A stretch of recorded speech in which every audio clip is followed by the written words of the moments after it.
નમસ્કાર મિત્રો, તમે બધા જાણો છો કે એલએલબીના એડમિશન માટે રજિસ્ટ્રેશન કરવાની લાસ્ટ ડેટ એક્સચેન્જ કરવામાં આવી છે અને 9 સપ્ટેમ્બર કરવામાં આવી છે। તો મને આશા છે કે તમે બધાએ તો એલએલબીમાં એડમિશન માટે રજિસ્ટ્રેશન કર્યું હશે, પરંતુ ઘણા બધા એવા વિદ્યાર્થીઓ હશે કે જેને એલએલબીમાં એડમિશનનું રજિસ્ટ્રેશન કરવું છે પરંતુ માર્ક્સ લખવામાં તકલીફ પડે છે કે કઈ રીતે માર્ક્સ લખવા। તો આવો આ વિડીયોમાં જોઈએ કે એલએલબીના એડમિશન માટે રજિસ્ટ્રેશન કરતી વખતે સાચી પદ્ધતિ કઈ છે અને સેમેસ્ટર વાઇઝ માર્ક્સ કઈ રીતે નાખવાના છે તે જોઈએ।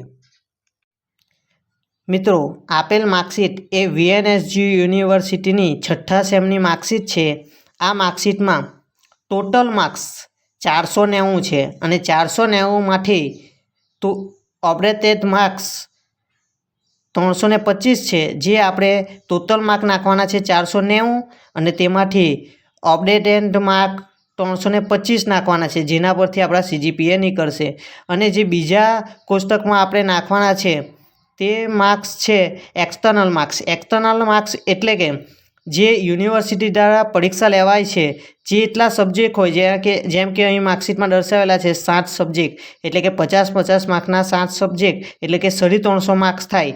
આ જે 350 માર્ક્સ છે તે એક્સટર્નલ માર્ક્સમાં આવશે। એ 350માંથી અહીં આપણે જોઈએ તો 213 માર્ક્સ આપેલા છે, તે 213 માર્ક્સ એ એક્સટર્નલ ઓબ્રેટેડ માર્ક્સમાં આપણે નાખવાના રહેશે। આમ સાચી પદ્ધતિ આપણે ઉપર મુજબ સમજી શકીએ છીએ અને આપણે પણ એલએલબી એડમિશનના સેમ વાઇઝ, આ તો ખાલી છઠ્ઠા સેમની માર્કશીટનું એક્ઝામ્પલ લીધું છે, આમ સેમ વાઇઝ 6 સેમની માર્કશીટમાં આપણે માર્ક્સ આ રીતે નાખી દેવાના રહેશે।